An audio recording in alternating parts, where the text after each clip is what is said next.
Hello and welcome to the Commander's Quarters, your Magic the Gathering source that helps you command your budget. This show and episodes like this one are possible thanks to viewers like you. If you're looking for an easy way to help support this show, make sure that you like, share, and subscribe. Also, hit that bell notification icon so you don't miss any new episodes. You can also go check out our playmats and other merchandise at thecommandersquarters.com. We also have a ton of brand new t-shirt designs in stock, so make sure you check out those as well.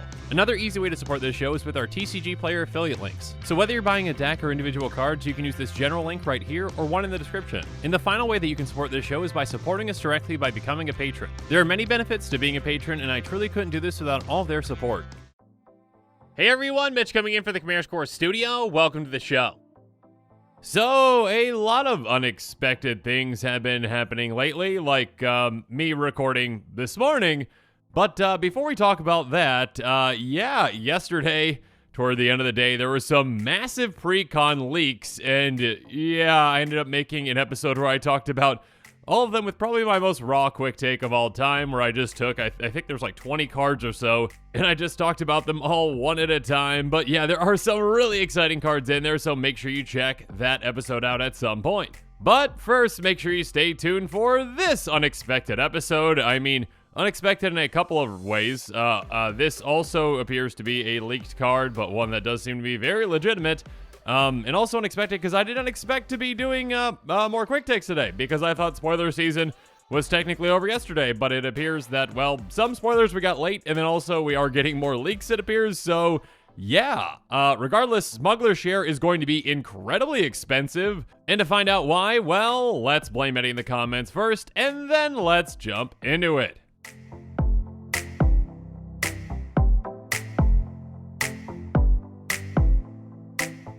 So, Smuggler share is an enchantment that costs 2 and a white, and it is from one of the Commander Precons. Now, which Commander Precon, I am not sure, but I think the demand for that Precon is going to go up after seeing this. It says, at the beginning of each end step, draw a card for each opponent who drew 2 or more cards this turn. Then create a treasure token for each opponent who had 2 or more lands enter the battlefield under their control this turn. My goodness, is this going to be expensive? Commander players love drawing cards, and Commander players also love ramping, and if you're in green and you're ramping, you're getting lands into play, and there are a ton of decks out there that like green, obviously. This card really doesn't have many limitations at all. I mean, it counts every opponent on every end step, every single time. So if, again, on a player's turn, they drew 2 or more cards, which obviously this also counts, just the card they draw naturally for the turn, and then if they cast any spell that has them draw a card, great. Or if another one of our opponents drew cards on that player's turn, again, just by casting, maybe an X draw spell, or, just simply a brainstorm. A brainstorm will make this happen. Then you get to draw a card for that player as well. Or, if on your turn, since this does count your end step as well, if maybe you forced every player to draw cards with, a wheel, you also get 3 cards from that on top of whatever you're getting from the wheel, because each of your opponents drew 2 or more cards. I mean, assuming the wheel makes them draw at least 2, but yeah, basically it's going to happen. And again, that's just the first part of this enchantment. This is just the part that deals with card draw, which is absolutely incredible, and you're going to draw a ton of cards, but you also just get additional treasure value throughout the game as well. I mean, if a player just, cracks a fetch land on their turn to go get, maybe a shock land or whatnot, that's 2 lands coming into play right there. That doesn't even require ramp. That just gets you a free treasure on the end step. And of course, decks that ramp as well. If someone just plays a land for a turn and then casts Rampant Growth, congratulations, you're getting another treasure. And of course, there are certain strategies out there that like to encourage players to draw more cards and play more lands, so yes, they're going to absolutely love this card. But, I don't think it's a secret that basically every single mono white deck out there that can afford this card is going to want this card. Mono white has been struggling for such a long time, pretty much the entire history of Commander, at drawing cards and ramping. And this says, hey, would you like to benefit off your opponents doing that? And now you get to do both?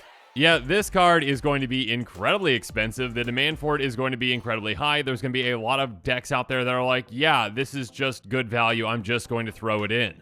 I mean, even just next time you play a game of Commander, this might be asking a lot, but, you know, maybe have like a little notepad next to you, and every single time a player draws 2 or more cards on a turn or gets 2 or more lands into play on a turn, make a note of that. Just make a little note. Tally it, okay? I bet it's a pretty high amount. So yeah, this low to the ground 3-mana enchantment can provide you an absurd amount of value, and yes, I mean, I have no idea how expensive this is going to be. It is going to be very pricey. I don't know the exact amount. I'm not in MTG Finance, okay? But yeah, it's going to be interesting to see where this ends up.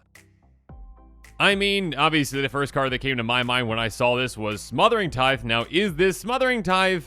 Probably not. I mean, it's still very, very good, but, you know, Smothering Tithe can be abused in a lot more ways because it's not limited to, you know, waiting till the end step and then getting triggers. This happens whenever an opponent draws a card, they can pay 2, and they pretty much never do, because, well, 2 is a lot of mana, and if the player doesn't, you get a treasure. So obviously this happens right away. It doesn't have a limit on the number of treasures that you're getting off of that. Obviously, you know, the limit with this new card is 3 treasures, you know, in a turn. If, you know, all your opponents happen to get 2 lands into play on the same turn, you get 3 treasures.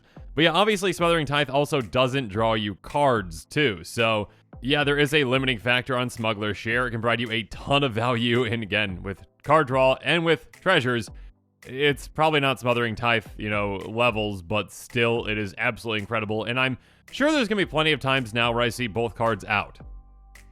I mean, Mono White has been getting some card draw and some ramp, or at least should I say temporary ramp recently, and yeah, when it comes to card draw, Esper Sentinel, another card that's decently expensive now. I think it's like $25 or so. Smothering Tithe, I think, is like $45 or $50 or something.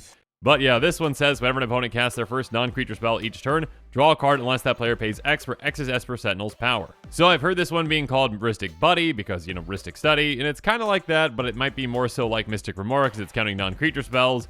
But still, it can draw you a good amount of cards throughout the game, and yeah, it can provide you a ton of value when your opponents aren't paying that taxing effect. That being said, this one is limited to the first non-creature spell each turn, so there is kind of that limitation like in our new Smugglers card that we are seeing, but in a different way, obviously.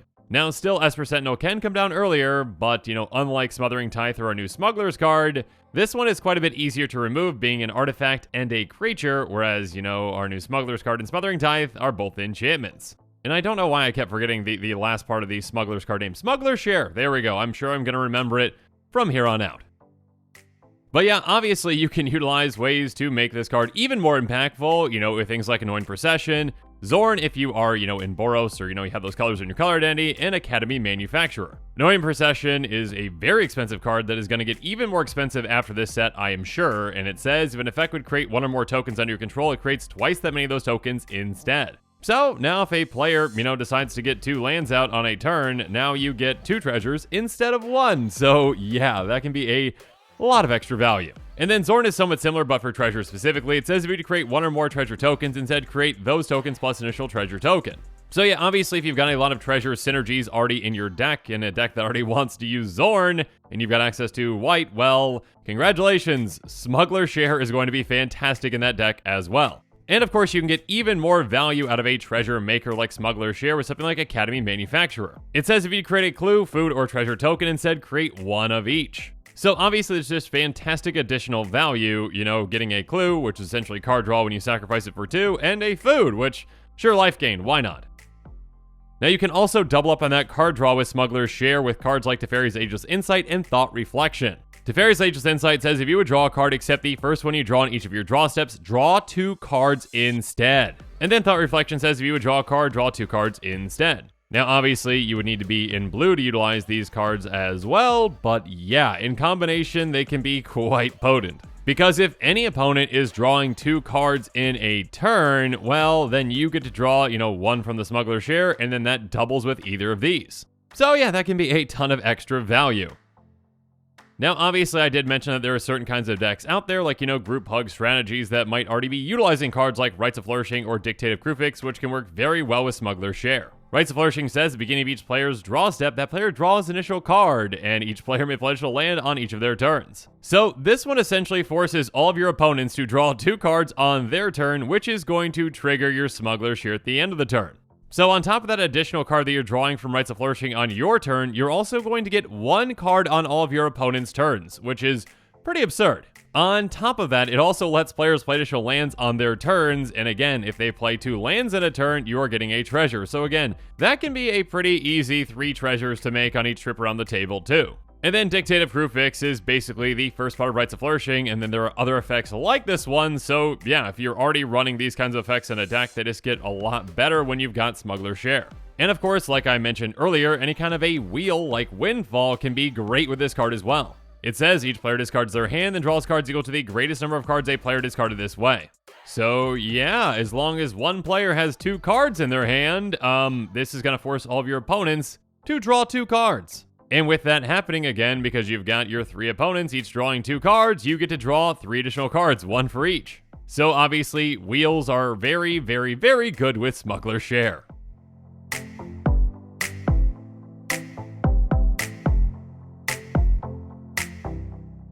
And because of that, well, one commander that I think might want to utilize this card, and there's going to be a ton of commanders that want this card just because it is a very valuable card, but I'm going to try to highlight some specifically, like Brawlin and Shabraz, because they like wheels. Brawlin says, whenever you discard a card, put a +1 counter on Brawlin Skyshark Rider, and it deals 1 damage to each opponent. And then Shabraz says, whenever you draw a card, put a +1 counter on Shabraz, and you gain 1 life. So obviously just having Smuggler Share in play can, gain you some incremental value throughout the game, and when you're drawing those extra cards, you gain some life and get some counters on Shabraz. But of course, with this kind of a commander, wheels are very impactful, so yeah, cast your wheels, discard a ton of cards, ping your opponents for a ton, draw a ton of cards, gain a ton of life, get counters on Shabraz, and then also, draw cards off of Smuggler Share because your opponents drew cards too. So yeah, I can definitely see some Brawl and Shabraz decks utilizing this card. Next up, yeah, keep in mind this is an enchantment, so Enchantress decks out there, congratulations, you get another card. Sithis Harvest Hand, whenever you cast an enchantment spell, you gain 1 life and draw a card. So now just even by casting Smuggler Share, you gain a life and draw a card, which is lovely. And yeah, then you just get a bunch of incremental value throughout the game with those treasures and with those extra card draws. Next up, another commander to consider, depending on how you build this deck, Amareth the Lustrous. Amareth is a 6/6 flying dragon that says, whenever another permanent enters the battlefield under your control, look at the top card of your library. If it shares a card type with that permanent, you may reveal that card and put it in your hand. Now, Amareth decks might just want this again because, well, this is just going to be a very, very, very powerful card. But yeah, if you specifically have a deck with Amareth that's built around, say, artifacts, well, this can be very impactful because, again, when that second part triggers, essentially, and you get a treasure because your opponent got lands into play, then, you get a treasure into play, which is an artifact. You get to look at the top card of your library. If it is an artifact, it goes into your hand. So even more value on top of, drawing cards. Now you're just getting free cards in your hand off the top of your library because you're getting treasures. But again, like I mentioned, there are going to be a ton of commanders out there that really want this card, especially mono white commanders, which, again, have been struggling with card advantage and ramp for quite some time. So yeah, maybe Heliod Suncrown, the most popular mono white commander out there. Yeah, that's probably just going to want it. Again, any mono white commander pretty much is going to want this, outside of, wanting to have to pay for that price. And again, I do think it's going to be quite pricey. So yeah, budget is definitely a consideration.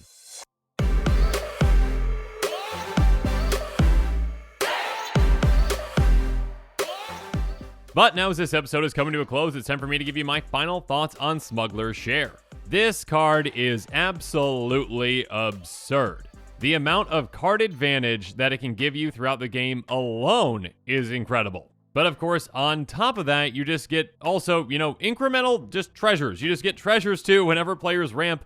And players love to ramp. Or again, not even ramp. It could be, a fetch land into a shock land on the same turn, which of course happens quite often in certain metas. So yes, this card is going to provide a ton of value throughout the game, draw you a lot of cards, make you a ton of treasures. Yeah, this card is a slam dunk in a ton of decks out there. And again, it's going to be hard for any mono white deck to argue against it, outside of price. And this card is going to be incredibly expensive, I think. But yeah, outside of this card, we've seen plenty of other exciting spoilers, so make sure you check out my other quick takes. And yeah, I did not expect to be doing quick takes today, but stay tuned for even more quick takes because, well, there were definitely some things that were spoiled pretty late last night, and it does appear that there might be some more pre-con leaks that might be coming out too, so stay tuned!